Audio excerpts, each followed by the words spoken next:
you cannot address your body liberation unless you address your greater liberation, which is why so many people and so many women end up going on diets, because they assume if they lose weight, it'll make them feel more desirable or get them a partner or it'll solve something. But the truth is that if you have an emotional relationship to your body and food in some way, that Band-Aid will never, ever, A, work for you in the long run or actually really offer you a tool to deal with what you're dealing with. Welcome to another episode of the Mark Rose Podcast. Today, I am joined with Sarah Sapora. Welcome. Hi, It's been a long time coming. Fist bump. Yeah, I know. we've been Instagram friends for 6 years. Are you going to remember the first time we met? Where was the first time we met? We were at Wanderlust in Palm Springs. Wellspring. Yep. And That's right. kind of like, I'm not going to say I super fangirled you, but I kind of super fangirled you. And I was like, look, I know you don't know me from a hole in the wall, but I feel like I can be helpful to you in some way. And yeah, that was 2018. So like 5 or 6 years ago. But we knew each other before that because we interacted on Instagram quite a bit. We had been Instagram peeps before that. Yeah. Yes, as all great friendships begin on Instagram. It's like a Casablanca movie, like with black and white and like bogey, and on Instagram we began. Play it again, Sam. I know. I have been excited to speak with you because I know you birthed your book, Soul Archeology. So Congratulations. I love the name of that. Thank you. Thank you. I have been super excited to talk to you. So ready for like a real conversation that doesn't skim on the surface, because neither one of us are skim on the surface kind of people, and I love that. And I'm in the middle of book insanity. I had my first little mini meltdown yesterday, which I feel like is totally cool. I may have emotionally eaten some white Cheetos, but I did it intentionally. I knew I was doing it. Then I offered myself some accountability and compassion and then said, fuck it, let's move forward. So I love a good Cheeto. Yeah. I mean, if you're going to have one, have the cheese ones. You know, I've never had a hot Cheeto. You haven't? No. No, they're good too. I mean, I haven't eaten a Cheeto in a long time. If I do go to them, I go to those cheese ones that are like at Whole Foods. Mary something, I think, is the brand. So here's the kicker, and this has nothing to do with anything, but I'm like the only human in the world who doesn't like cheese, but I like a Cheeto. It's very weird. I think there's like I have a friend who doesn't like melted cheese. Melted cheese is like my personal hell. Actually, liquid nacho cheese, like the kind of nacho cheese they go and like squish it over like the pump related one. That's pumped cheese is my. I actually look back now, and don't worry, we'll get to where we're going for you, the listener. But this is important because I can't believe I've eaten cheese that is essentially melted plastic. Like when I look back at, and I'm sure for people listening, we've all experienced this, like the foods that I've eaten that thankfully my body had some ability to break down and get out. Yeah. I'm just like, man, I did not nourish myself. You should try that shit now and see how it feels, because it's not the same. Yeah, like now I worked with a friend of mine who's a nutritionist, and she was like, you are under eating protein by so much. Like you need to massively increase your protein. And since I did, which is about 2 months ago, completely changed I don't have cravings anymore. I'm actually eating for dessert 100% chocolate. Yeah. No, when I had dug in with nutrition stuff as well, that was one of the big things I learned, was just how much protein a body really needs, and just how little of it we get naturally is insane. And then they tell you to eat more of it, and then you have to like find creative ways to add Greek yogurt into your life. Like all of a sudden you're making that's my morning chicken salad Greek with Greek yogurt. Right. Half a scoop of protein powder, a little. Yeah. All right. Well, this is all applicable to the subject at hand, which is not just self-love, but also how self-love and the journey that you take people on is about liberating themselves. So let's get into that, because I think one of the there's misconceptions about the term self-love, and there's often this thought that it's like bubble baths and candles and chocolate, which, hey, it is. But like, can you maybe get into how you define it? Yeah, thank you for sure.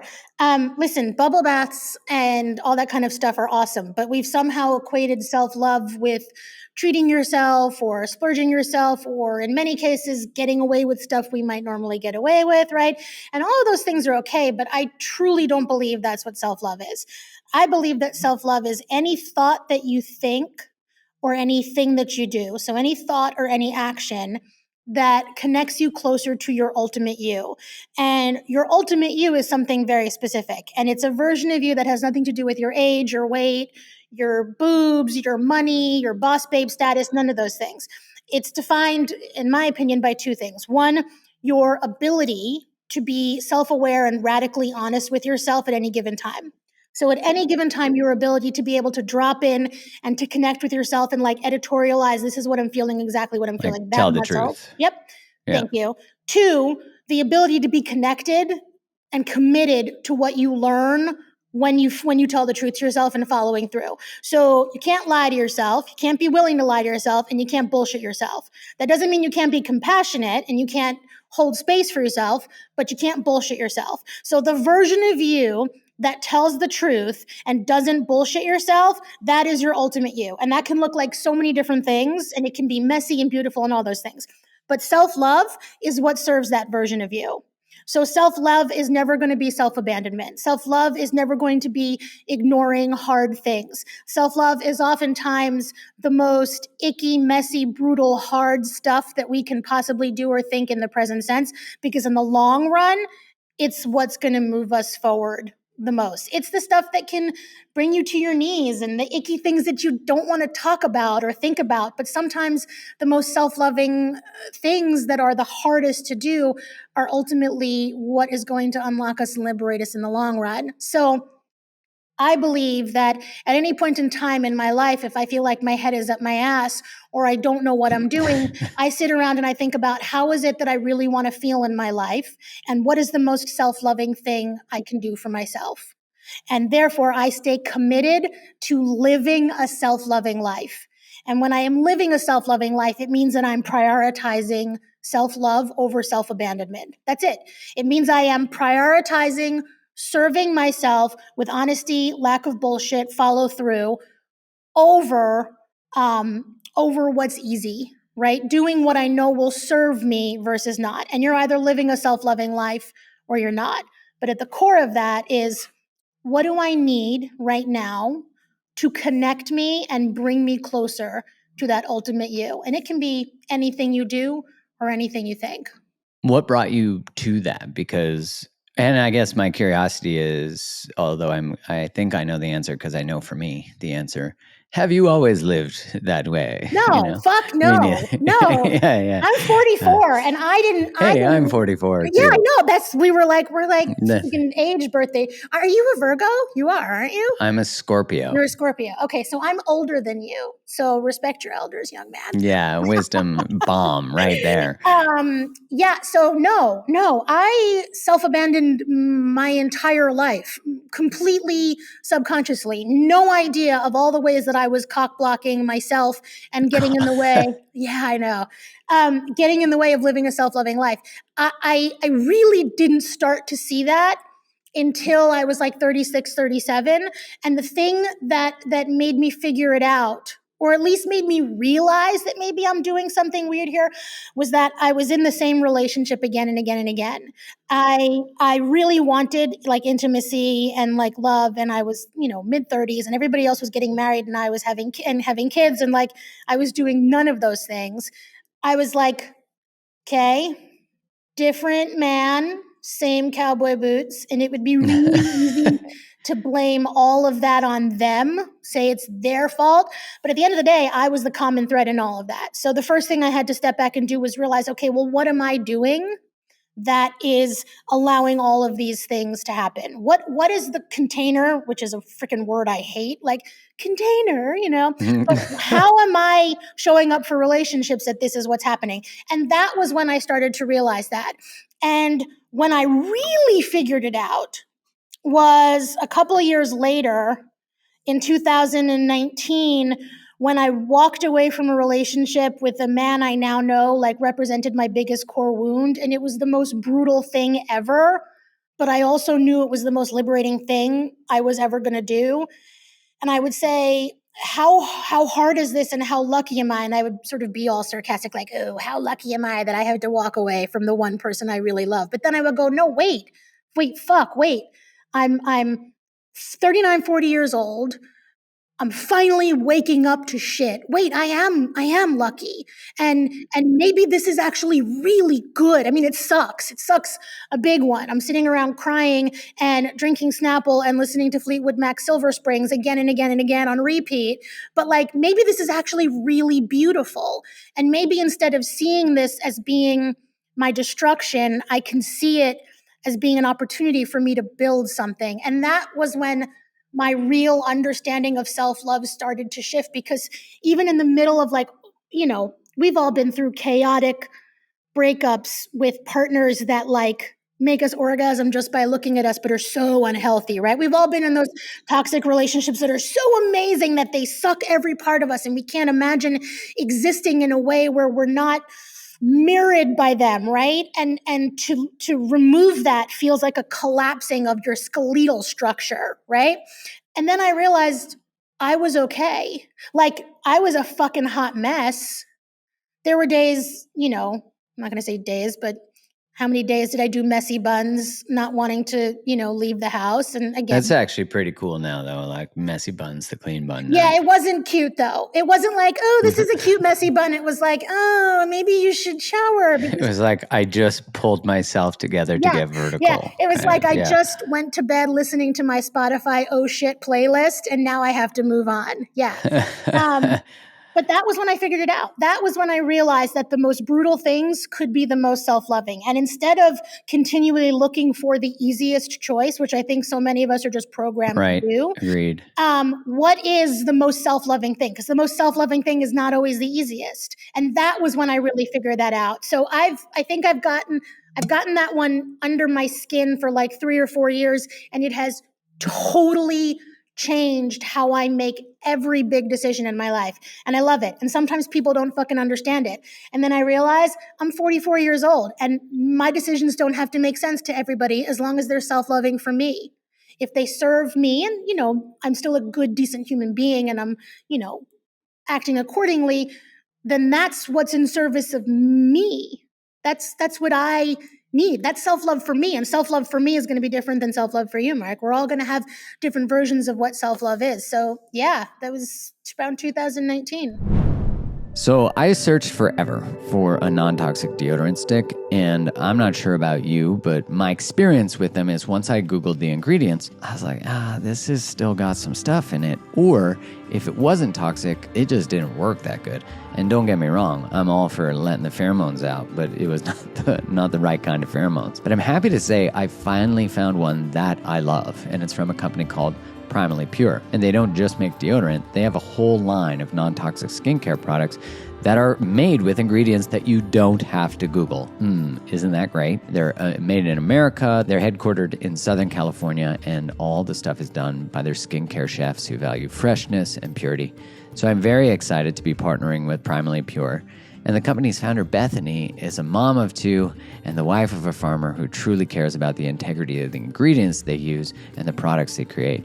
And for me, as a new father, this matters because I want to have the best, cleanest possible products for my baby Jasper. That is so important to Kylie and I, and this company has a whole baby line. So if this sounds like something that's really important to you and you don't know exactly which products to use, they do help you create a skincare routine with an awesome quiz that they do on their website. And the best part is that Primarily Pure offers a happiness guarantee, and they'll give you your money back if you're not satisfied. But I know you will be because Kylie and I absolutely love and trust their products. So if this all sounds like something you want to check out and try, Primarily Pure has given you, my listeners, a special code to use when you order. Just go to primarlypure.com today and use the code MarkGroves, just my name, and you get 15% off your order. So that's Primarily, Primally, Pure, Pure.com. And use the code MarkGroves at checkout. Save 15%. Well, I think at the baseline of what you're saying is something I deeply resonate with, which is when I was finally willing to tell myself the truth about who I was and how I was impacting other people, and the truth of how I behaved and the truth of what I chose, not the bullshit, everything's fine, I can excuse my choices, and even find, because I think when we're not in alignment with truth, obviously we create anxiety, I think that's the source of addictions, because at the baseline of that is pain of misalignment. And I remember one of the first times I really had that sort of come to Jesus conversation with myself was the first time I chose something that was really hard but was necessary. And it was one of the first times I really saw that I could trust my inner voice, my inner guide. But the reason I say all that is because I remember one of the first things I said to myself was, how did I get here? Like, how did I get so disconnected from myself? And the answer I had was, you avoided every hard conversation. And when I think about witnessing your journey too, because I've been, alongside your Instagram stories and posts, and being able to just converse with you as you navigate this stuff, I'm curious, how has that awakening of sorts to like realness, how has that coincided with the journey that you've had with your body? Well, for those people who don't know, I'm a plus size woman, and I am a larger plus size woman, and I have been larger than I am now. But I am someone that has had an impulsive and emotional relationship to food, which also, not coincidentally, has correlated with an impulsive and emotional relationship to sex and intimacy and false intimacy, and also, therefore, an impulsive relationship to money and acquiring things and how I treat myself, right? So, one of the most difficult things I ever did, and it's going to sound so silly, like it's going to sound really silly, but like the come to Jesus reckoning moment that I had when I finally saw all the shit that I have done when I was just trying to feel loved, and like actually putting that out on paper to myself. I don't even have words for how hard that was, but also words for how fucking amazing it was to forgive myself and remove the shame that I didn't even know I was carrying for all of that, for all of the things that I did, all the people that I did whose names I remember or don't remember, all of the Burger King that I ate at 3 o'clock in the morning, like all of the different choices that I made when I was trying to feel more comfortable or less lonely or less abandoned or not think about myself, all of those stuffs and things that I did, I had to see all that. Like I had to have a reckoning, and it wasn't easy. It sucked. It sucked, and I cried. And I remember I was on the phone one day with a friend of mine who was British, and he called me and he said, Sarah, have you thought to forgive yourself yet? And I was like, I don't know what the fuck you're talking about. Like, I'm Jewish from New York. I do anxiety. I do like all this stuff. And he's like, no, but if you've had the courage to see all of this, then, with his little accent, you should forgive yourself for it. That's okay too. And so I did. I wrote a letter. I literally wrote a letter. Beautiful. I wrote a letter to my dad. I wrote a letter to several ex-partners and boyfriends, and I wrote a massive, massive long letter to myself, and the tears just fucking streamed. And I was like, I forgive you for the time that you tried to sleep with men and manipulated them because they were being nice to you and you didn't know how to handle that. And the only thing you knew was to have random sex. Like, I forgive you for this. Like to reward them. Yeah, I forgive you for not treating your body better. What I'm trying to say is that you cannot address your body liberation if you are someone that has an emotional relationship to food and your weight. You cannot address your body liberation unless you address your greater liberation, which is why so many people and so many women end up going on diets, because they assume it'll be a fast fix. They assume if they lose weight that it will make whatever hurts hurt less, right? It'll make them feel more desirable or get them a partner or it'll solve something, right? But the truth is that if you have an emotional relationship to your body and food in some way, that Band-Aid will never, ever, ever work for you in the long run or actually really offer you a tool to deal with what you're dealing with. So I could not deconstruct the relationship that I had to food.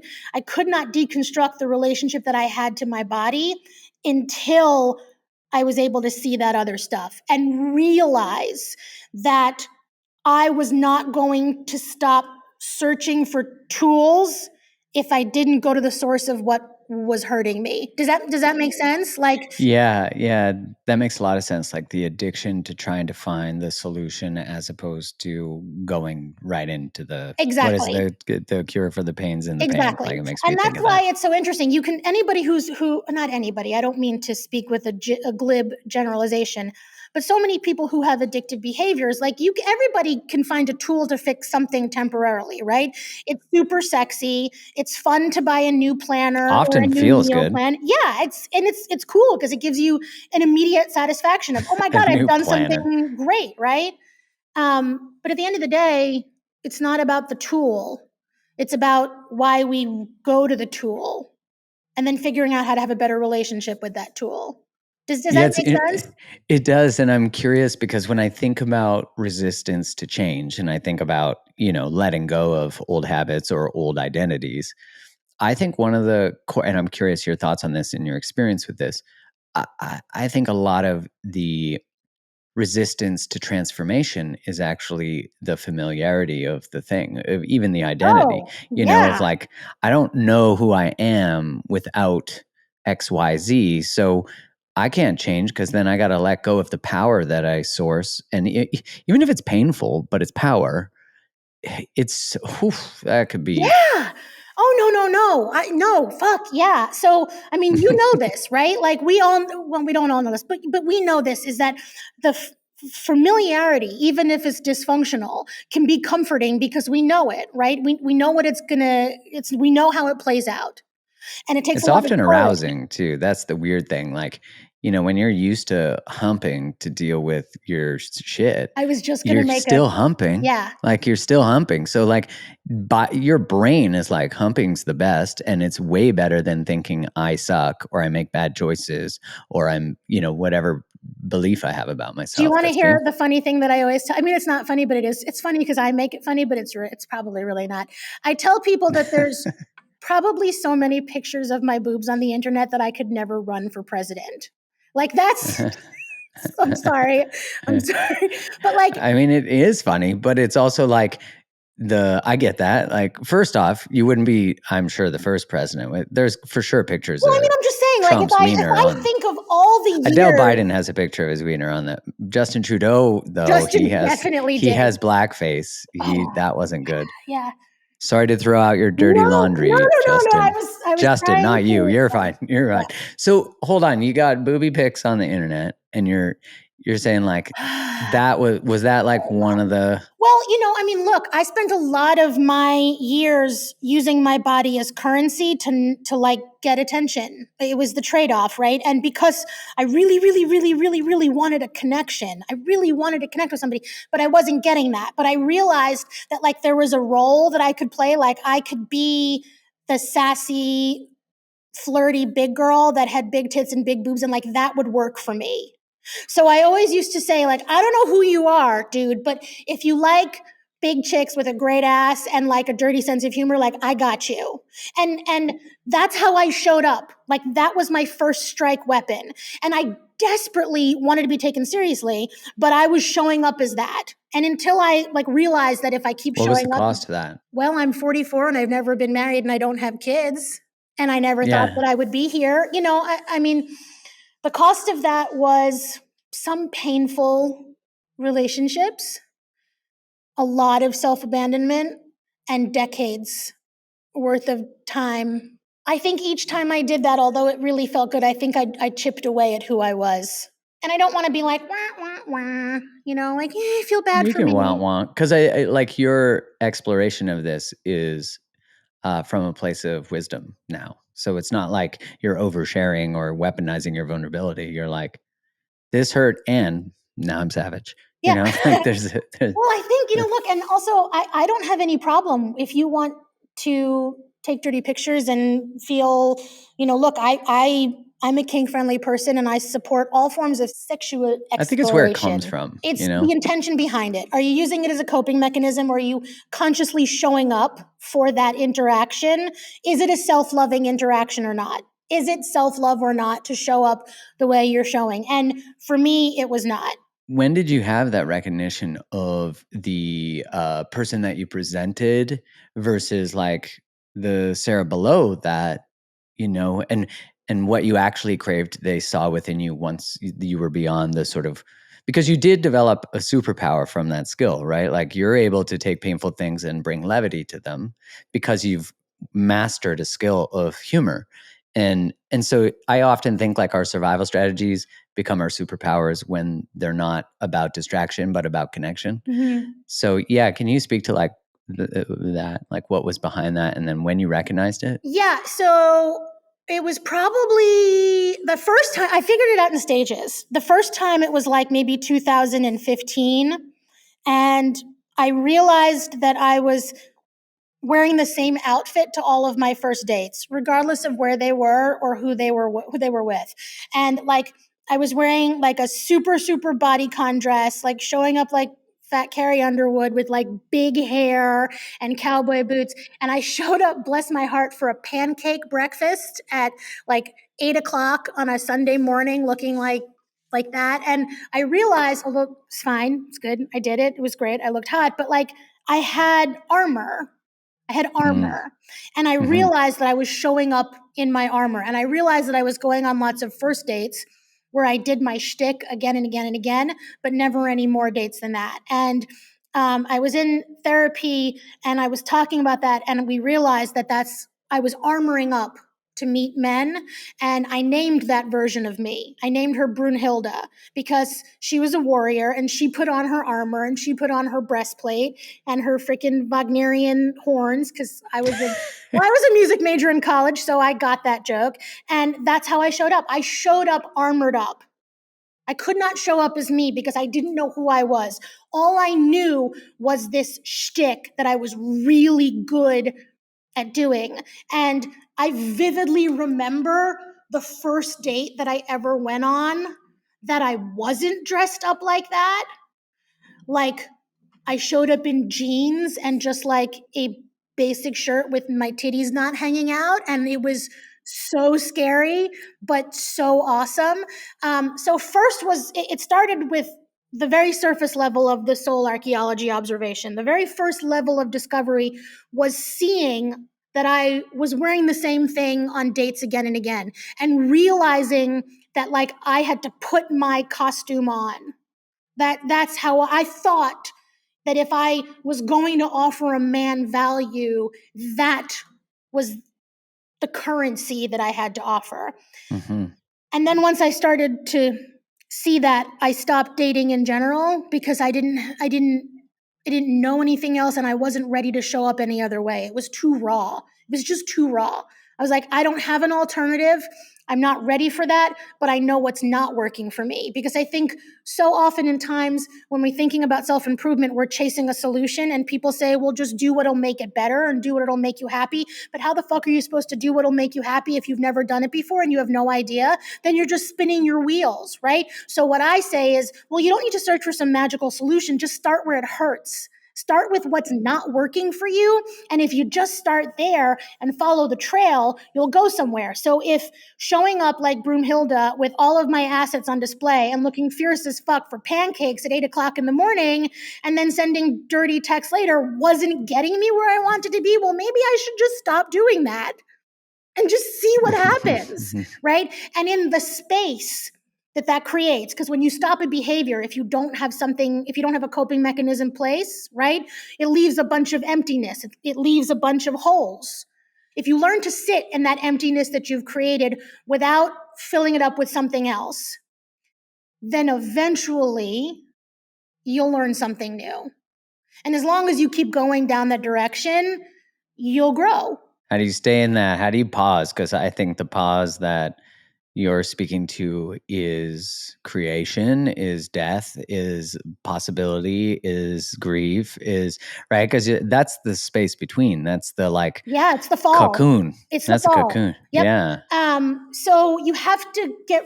I hate this word too. I hate it with a passion. Bring it. Yeah, What I is it? hate the word surrender. Moist? Oh, No, surrender. what? People No, hate the word moist. no. Why moist? It's like, yeah, everybody hates moist. No, surrender, because it's one of those words that everybody knows they really want to do and think about. But Totally. yeah, but it's like Totally. nut It's so milk. romantic. Yeah, surrender. Surrender. Yeah, It's like boundary, yeah, like everyone wants a boundary, but you want to like know something? You taught me a lot about boundaries.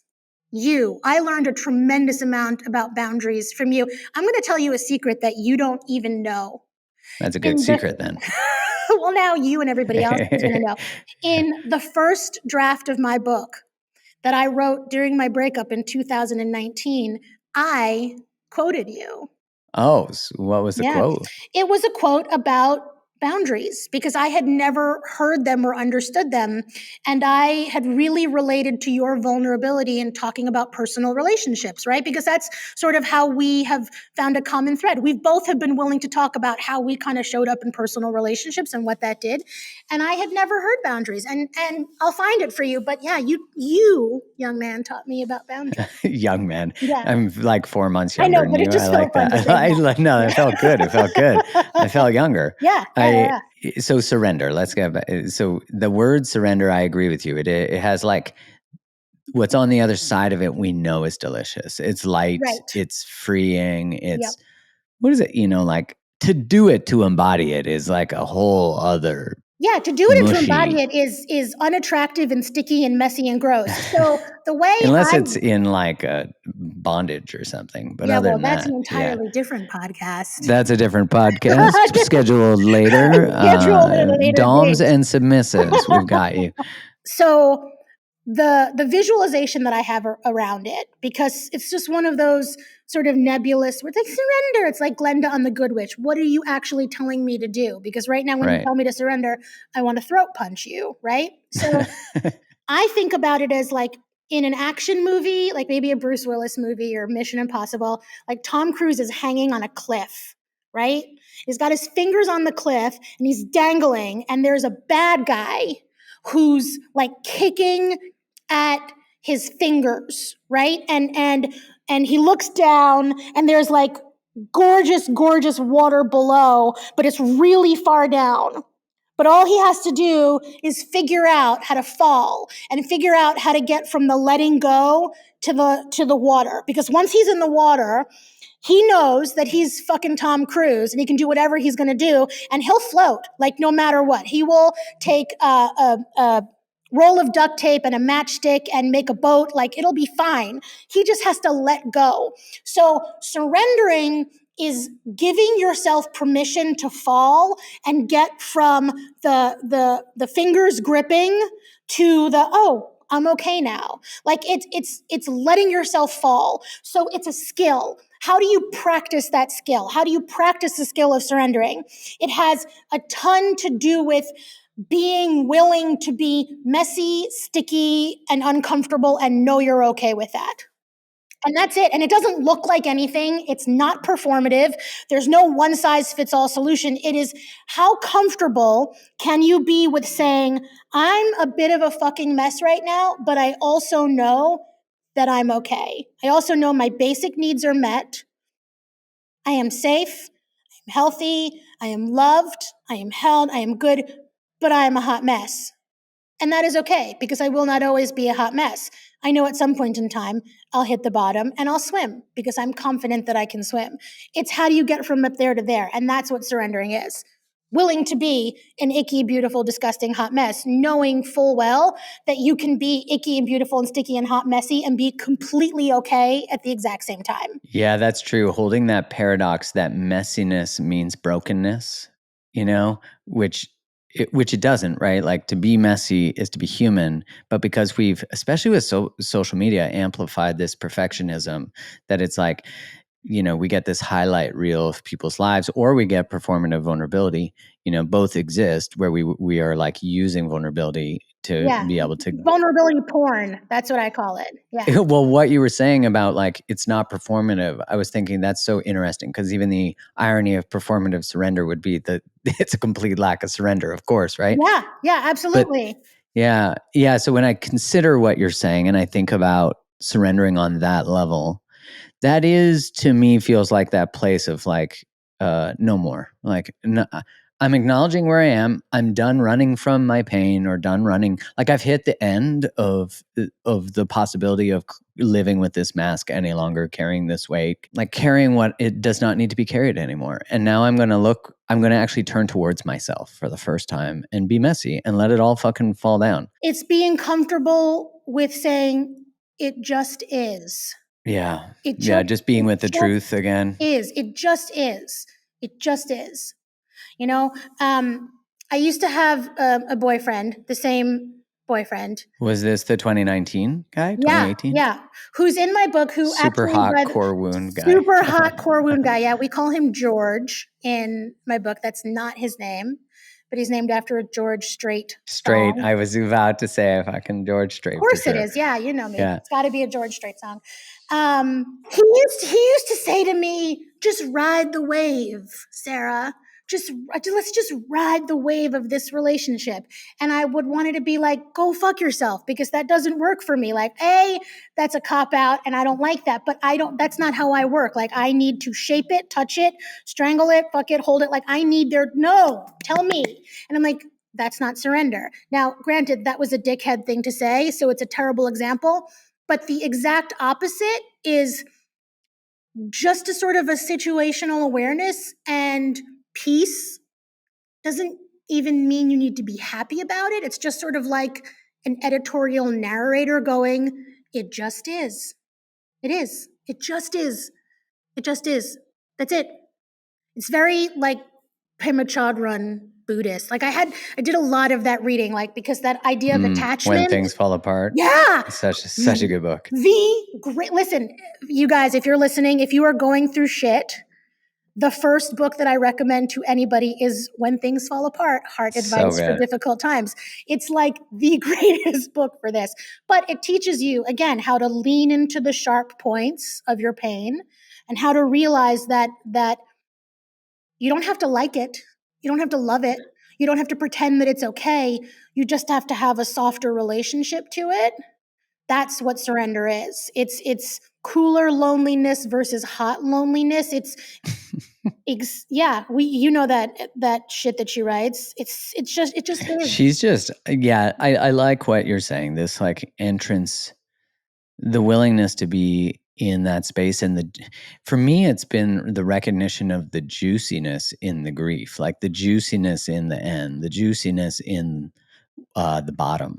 Like when I think about the breakup I had with Kai, like so much of it brought me so much more alive to the absolute spectrum of emotion I actually was capable of feeling and was always there, but I was shut off to, using other techniques, coping mechanisms, self-abandoning, and that being like, the voice is like, but hey, and I'm like, yeah, you're pretty needy, or whatever it's that it is. whole idea of, like, people say, would you rather not love at all than to have loved than lost? And I remember, like, before I had felt love, when I was really, really lonely, that I would sit in my bed at night and I would just feel nothing. I would just not feel. And I would say, I'd rather lose somebody, because then at least I'd know I was alive. At least I'd know I had the Like it would ability to bring love. you alive. Yeah. At least I would know that I'm capable of a depth of love that is possible, right? And losing any person or thing you love is not easy, and I'm not trying to be glib with that, but yeah, when you can embrace the full spectrum of colors in black, you can embrace the full spectrum of colors in light, right? You kind of need one in order to see the other. You need to know that both exist, and then it makes everything more alive in general. So is soul archaeology and the map of doing it, I like that in your subtitle is a totally doable because so many things aren't doable. So I really like that. And just for everybody watching, here's what the book looks like. Just like that. Look at that. Super Yeah. excited. She's always excited. Is the framework of soul archaeology basically the framework of what this sort of radical transformation that you've been through in the last 4 years? Absolutely. Because you're like, this shit is a plan, it's a map, it's worked for me. Yeah. Listen, sisters, let's get on, and brothers, let's get on board. Let's crush it. Soul archaeology, first off, it's the idea that you can only see one layer at a time. And when you actually start to wake up to the fact that something hurts, you want to fix everything right away and you want to go right into the deep shit. And that's great, right? You're trying really hard to escape what hurts you and reach for a tool, which is usually to anesthetize and not think about what hurts you, right? But the truth is, you can only dig one layer at a time. It's like an archaeological dig site. And the way I think about it is this way, right? You go to, like, in the book, I go like, imagine I'm like fat Angelina Jolie or like Indiana Jones, and I go up to an archaeological site and I see like something in the dirt. And so I start to brush the dirt off. And then a boob reveals itself, and then you brush that off. And then a torso reveals itself, and then you brush that off. And then soon, at some point in time, you unearth the fertility statue. Unearthing yourself, unearthing your ultimate you is done exactly like that. You don't find it by reaching out for an external solution. You find it by slowly unearthing the layers of what you can see when you can see it. Because I got to tell you, the first piece of all of this for me, one of the first pieces was one, realizing that I was not having the relationships that I wanted to have with men, and two, it took me 19 years to realize that a relationship that I had in college was probably sexually abusive by coercion. And once I saw that, it allowed me to unlock. So the idea of soul archaeology is you see what you see in the order that you can see it. And here is my way to take your hand and guide you through seeing it. Because so much of self-help is based on big things that are strategies and not tactical. But if you don't get tactical, your self-help is worth shit. It's just ideas that look pretty and make great memes. I don't care about that. What I care about is somebody who has never felt comfortable or safe making a change, who feels stuck, having enough fucking beautiful courage to say, this hurts me. Start where it hurts. I am ready to say, this hurts me. Okay, great. If you can do that, you have got the next step. If you can continually ask yourself, what is hurting me right now? And you can answer that question and you can take some action from that, then you will unearth yourself. And that's what the idea of soul archaeology is. And that's what the map is about. The map is about, here's how to come to the table. Here's the order of shit that I thought about. And let's get real about what self-love looks like in actual reality. Because in actual reality, self-love could mean, like we were talking about earlier, accepting all the really icky, hard stuff that you've done when you subconsciously were hurting yourself. Well, nobody wants to do that. That's not fun. Nobody wants to have that moment where they say, man, I really hurt myself, or I had a long-term affair with a married man. What kind of person does that make me, right? Like, those things are not pretty and not fun. But if you can be both accountable for them and compassionate for them, then you can see them and move through them. And if they have been coloring your movie in your mind, then that's the only way you'll rewrite it. So yeah, soul archaeology is based on the idea that you see what you see when you can see it. And this is not a rush. And this is not a game. It's just one fucking layer of self-actualization at a time. And at the end of the day, there is no end. There is no after, because there is no before. You are just a messy squiggle. You are a scrunchie that goes on and on and on and on, because until the day you are no longer breathing, the day you do not wake up, you are evolving and you are changing, right? The idea behind diet culture is that there is a before and a middle and an end. We are broken, we are working on it, we are fixed and healed, right? That's wellness culture in so many ways. But the idea of soul archaeology and self-love is that there's no such thing. We're just going to keep going around and around and around. You're going to hit your core wounds again and again and again. Your shit is your shit. So just start making peace with it and get better at navigating it. So that way, when you hit your shit, it doesn't hurt you and control you as much as it did when you were younger, right? Because we never stop. There is no after. There is no freaking magical happy ending where, you know, the book closes the chapter and then all of a sudden, boom, it's better, right? It's not like that. You go on and on. So every time you feel disconnected, every time you feel like you've fallen away from yourself, every time, go back to what self-love actually is and say, what is my ultimate you need right now? And how do I serve that? And that becomes your strategy. It's, as I wrote, a totally doable approach to creating a self-loving and liberated life. Dun, dun, dun, dun. Nah. Yeah, it's not easy, but it's clear. Remember? Well, what's Nobody easy guarantees us is easy. bullshit Easy anyways. is bullshit. Yep. You know, what's interesting about the word easy is that it gives the illusion of painless. But like when I finally realized that easy actually can mean the hardest path, like, do you know what I mean? That the lightest, in that leaving a relationship that doesn't serve you or having hard conversations in a relationship, that is actually the direct path to evolution. And it actually is the easier path. The hard path is the one where you're full of shit and you build up tons of addictions and you just run from all your truth. You are making it harder on yourself to evolve. You're like, I'm going to, whether like there are no shortcuts, there's some long fucking cuts though. There's some long, like I think about how many years it takes to wake up from a pattern. And as you said, if you're breathing, you're going to keep waking up from patterns. And that's actually indicative of your evolution, not of your brokenness. It's not our fault per se, because I mean, I'm not going to get into a big thing about systematic whatever, but like the culture that we live in teaches us how to solution find and how to make easy, fast choices.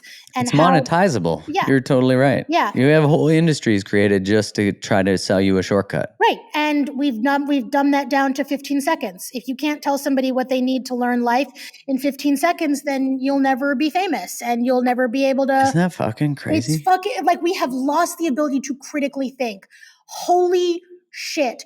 Critical thinking is so sexy and so important. I know this is a big issue, sorry, but I'm 100% with you. Yeah. Like we are not modeling as a society the ability to do what you said self-love is, which is tell the truth. We're not telling the truth. We're trying to avoid hurting people's feelings in order to have the most cohesive, quote unquote, relationship. But it's all bullshit. It's fake. It's all fake altruism, fake virtuosity. You know, it's all fucking performative. I'm like, I want the raw realness truth of someone. I don't give a fuck who someone votes for or what I want to know why you want to vote for someone. I want to know the juiciness of the human need that you have.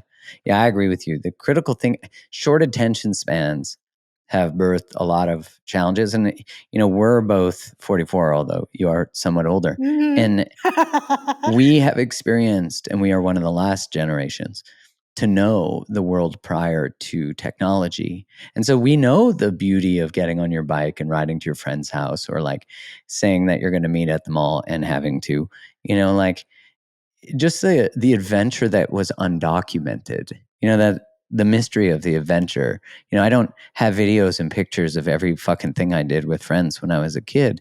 You would just go and you'd build a bike jump, or you do, you know, you do a lot of cool stuff. I'll call you when I get home. Yeah. Yeah. Yeah. So when you go to get a book deal, or when you go to do work, or ask anybody for money or whatever kind of business support, they really want to know who are you talking to, right? And I'm a people pleaser, so I want to talk to everybody, right? But no, what I realized, the core person that I feel that I can serve the best is a plus-size woman who's old enough to remember life before the internet. So somebody who remembers what it was like to exist as a woman, as a young person, maybe as a plus-size person, at a time when what we were learning about our bodies was very specific and different than it is now, right? Like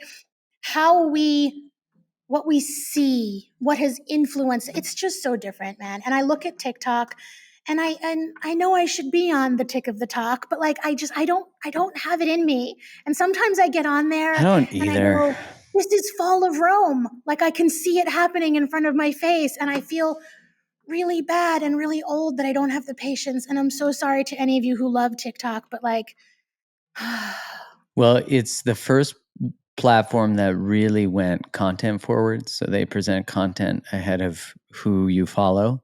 And then Instagram followed their strategy, which meant that I'm going to show you a video that keeps you on the platform longer rather than a video from someone you follow, which is brilliant from an algorithmic exploitive point of view. But I agree with you. I think we're in an interesting space. And I was listening to the book Letting Go by David Hawkins recently. And in it, he talks about how like we get attached to this idea that times are bad or things are destructive or war is upon us. And he's like, those can be true, but that's always true. Like there's always a moment, life swings, things change. And when I think about that, it's so easy to get caught up in the like constant evolution that's going on, especially in technology, that part of me just wants to be like, tap out. Like, I'm just going to get a farm, some chickens, yeah. a I tell goat. everybody that if I wasn't trying to do what I'm doing, the first thing I would do is turn off my social media and make it private and just walk away. Like and there I've seen social media do many, many, many wonderful things, but at the same point in time, sometimes I wonder if it's a system and a tool that I just want to keep being a part of. It just in so many ways it has not made my life better, but in so many ways I'm very, very lucky, right? I mean, Right. you and Same. I are having Same. this Yeah. conversation. I'm able to do this simply because of social media, right? So I'm very grateful for that. I'm so grateful of the women that I've been able to hug in person and have at retreats and create spaces for them. That's awesome. But the currency of what you trade for that is so hard. It's so Yeah. hard. It's a lot of demands on the nervous system. Yeah, and I think about again, I know I sound so cliche, but I think about what young people how it must be like to grow up with social media now, and I don't know. I don't know. It makes me concerned and really. If I I now were, feel like we sound like the old people who used to we talk to do. us, Yeah, who are like, one day you'll learn, yeah. like, one Have you day you'll ever seen see it's fried not green about that. tomatoes? Have you seen fried green Yeah. tomatoes? Yeah. Okay, I forget so is Meryl Streep in that? no, it's Kathy Bates and Jessica Yeah. Tandy. Well, I've gotten to the stage where I'm now Tawanda when she goes, "Face it, girls, I'm older and have more insurance." And she smashes. It's a great moment. Who anybody never saw? It's Kathy Bates, and she's like been really mousy and taken advantage of her whole life. And she gets some courage, and she decides to like stick up for herself. And she goes to the supermarket, and like the young hot girls zip in front of her car like in a little bug, and they go, face it, lady, we're younger and faster. And she just fucking the switch flips, and she backs up and she just starts smashing their car, and they come running out of the supermarket, and she goes, face it, girls, I'm older and have better insurance. And she just runs away laughing. And I feel like I've gotten to that age, and you know what, it's okay. It just It is. is. It It just is. is, right? It just is. it's It's hilarious and ridiculous, and it just is. Just it's the is. privilege of aging, that you finally start to realize some things and develop awareness. And you were speaking to the cultural momentum of our times, and I think what's interesting and I think one of the sources of what we're speaking of is that we are in a society that villainizes aging and devalues especially women as they age.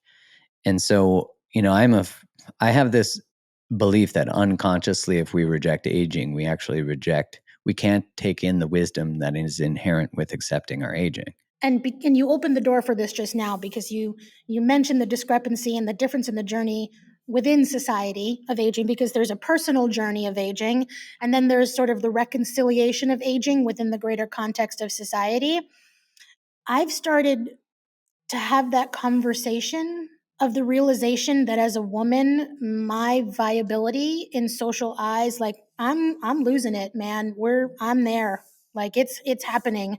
Um, and the slow mourning process of feeling that viability slip away from you while also knowing that you have never been smarter and more self-aware and more confident and more powerful. It's like a pulling apart. It's like stretching something, right? So on one side of the stretcher, you have society telling you that every day I am less valuable, my body is less valuable, my boobs have more gravity, and I got more wrinkle. Like and more and more and more and more and more, I walk into a room and I'm invisible, which as a plus size woman, you're can be relatively invisible in general. But then you add on top of it the fact that you're in your 40s. Like, this is a real thing for women. This is fucking real. This Like, is one of those truths you're this talking is about. one of those really icky truths. But how cruel is it that that happens when I have never felt more empowered and smarter and more at peace with who I am? How cruel is that? And I have those thoughts sometimes when I'm trying to reconcile this, like it's the same thing. And again, forgive me guys if for getting very intimate, as women hit their sexual peak and exploration and men fall away from that, like they pull away. It's a It's a pull cosmic away. joke. It's a cosmic joke. It is. And then you just go, but it's not on me. The joke is not on me. It's not my joke. It's the human joke. And in the book, I talk about a time where I was looking at my boob one day, and I had lost a bunch of weight by then. Literally, I had my boob in my hand and it was like wrinkly, and I started to feel like really crappy about myself, and I started to cry because I'm like, who's gonna want to ever see this wrinkly boob? Like, it looks like out of that Vincent Price House of Wax. Like, I just look like and I just started to like feel like shit.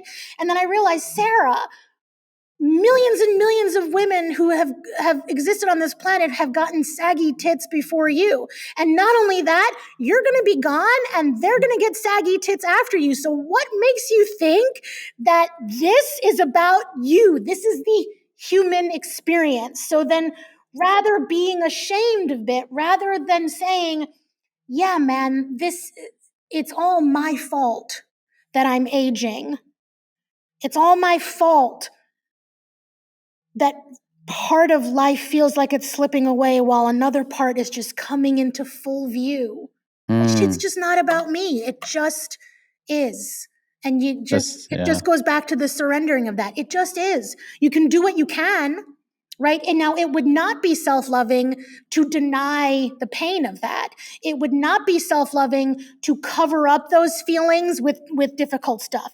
But it is self-loving to say, okay, if this is the reality, how can I stay connected to myself and how can I serve myself? Okay, well, if the reality of aging in a 44-year-old body is that my muscle mass is going to start to be a problem, then yeah, fuck yeah. Self-love for me means I need to be strength training like a motherfucker every day.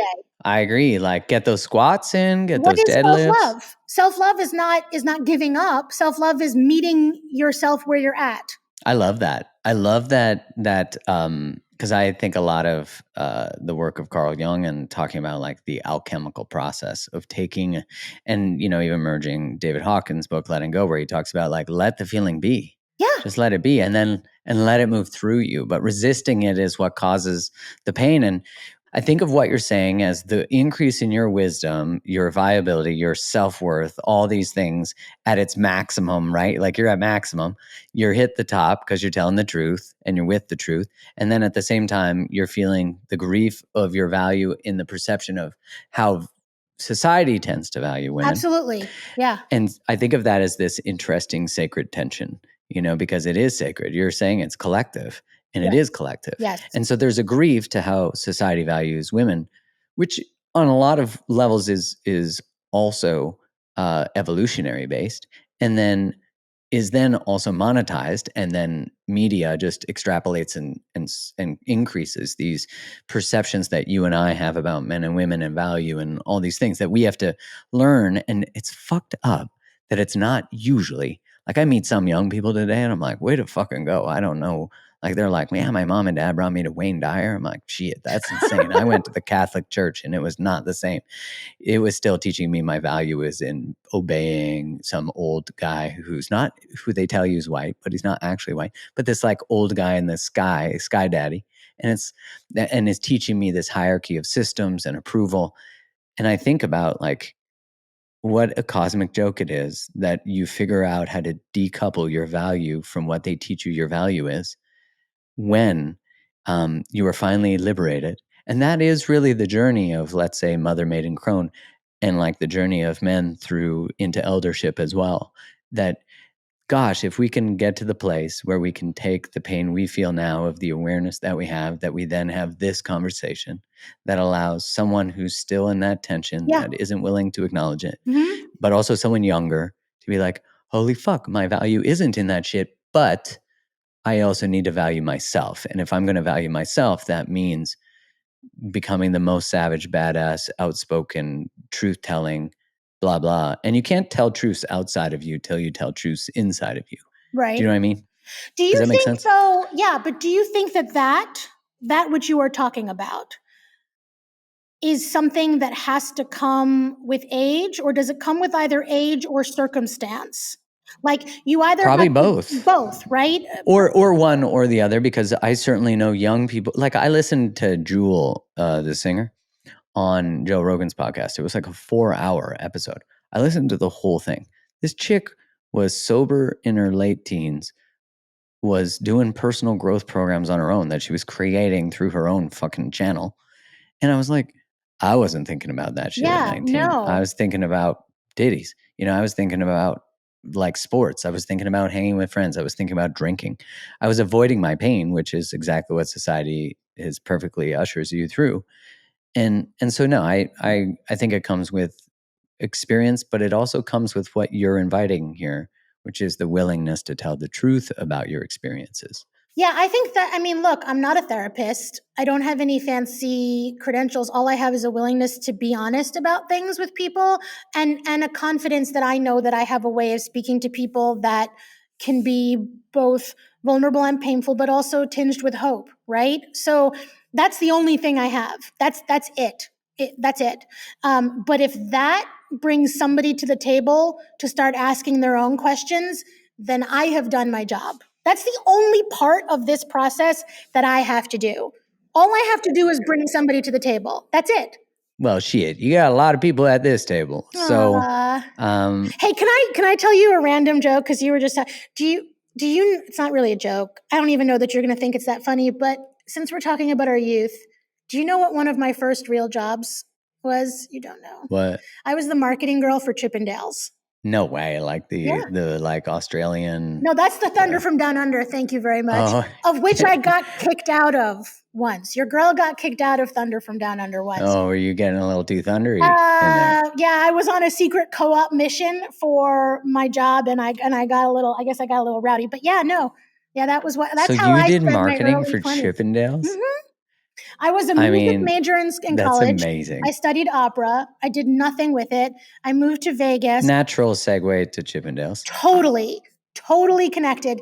And I started working in PR, and then that pulled me into Chippendales. And I share that because when I say that, people go, "Oh, now you make so much more sense." Because I think one of the because you can only show pieces of yourself on social media, so many people don't realize that I have a filthy mind and sense of humor. If I worked for Chippendales or whatever, what would be the like Sapphires or something? What are the strip clubs in Vegas? Yeah, it would be. You could say like what would be the dude version of that would be. Well, maybe you worked for like one of the female reviews. Maybe one of those dumb lingerie football leagues. Have you seen those where they're like, we play aggressive football in lingerie? I'm like, that's just impractical. Like somebody once asked me to be their Jello wrestling partner. Does that count? Yeah, I think so. Yeah. I have. Have I ever wrestled in Jello? I might have. No, come on. There's no way you have. Have you really? If you have, then this conversation is continuing offline because I need to know the story. Somebody asked me. I was working at a convention. I can't remember if I have. Is that a problem that I can't remember? Well, it's more so intriguing that it could have happened. It's not like you're actually entertaining. Maybe. In my brain, I'm like, have I, or is it just from watching Old School? You know, like, I feel like you I would don't know. Like, that's my boy Blue. You're my boy Blue. Sorry, you were saying though? No. I don't remember where the story was going, but I was working a convention once with some Chippendales. It was a bridal convention, and somebody came up to me and asked me if I wanted to Jello wrestle. And the guy I was with was like, "You should do it." And I was like, "Well, what color Jello are we talking about?" Because I'm That's like, the concern. that was my concern. If it was orange or blue, I don't think it would look good for my skin complexion. No, but I appreciate this podcast because I have showed up so fully as myself that I'm not going to say it will be shocking to some people, but I appreciate that it's able to be really just a conversation and not a formal interview, because I think that makes for the best stuff and the best invitation for people to know that we're all human and flawed and messy and, all those fun things. Well, listen, there's no better person to guide us than a person who's walked something and then just drawn the map. And, for all the people who are listening, who feel a connection to you, your work, I mean, you bring levity to life. And in my opinion, levity is actually important because it allows us to surrender and soften into the truths of our lives. Because what are we going to do if we can't laugh at the bullshit, at the things we've done, which Yeah. I'm not even sure if I've Jello wrestled, but if I have, fuck yeah, that was amazing. Does Slip and this mean slide. that at some point in time, I'm not saying that you and I should Jello wrestle. There needs to be some sort of conjoined retreat where an optional Where there's activity Jello is wrestling. Jello. They're like, what is this? A weird sexual innuendo retreat? Okay, so this book, Soul Archaeology, thank you for walking us through sort of the premises of it and your path that has led you to writing it. Where can people find more of you? Where can people find the book? The book is everywhere books are sold. Everywhere. Not everywhere, because I'm not that cool. But, Amazon, Barnes & Noble, Target. You can find it all on my website, sarahsapora.com, or go straight to Amazon and just search for my name. There's only one of me, and you'll see that big, goofy, smiling face popping through the book cover going, "Hey, I got you. Knuckle bump, fist bump. We got this. We're doing Sarah, this." such a pleasure. I've had so much fun in this Thank you. conversation. I'm Really so appreciate you. grateful. You've made room for me. Thank you so much, Mark. I Oh my appreciate it. God. It's so easy. You're such an easy choice. So I appreciate you. Thank you. I will talk to you soon. And thank you, everybody, for listening. I appreciate your time.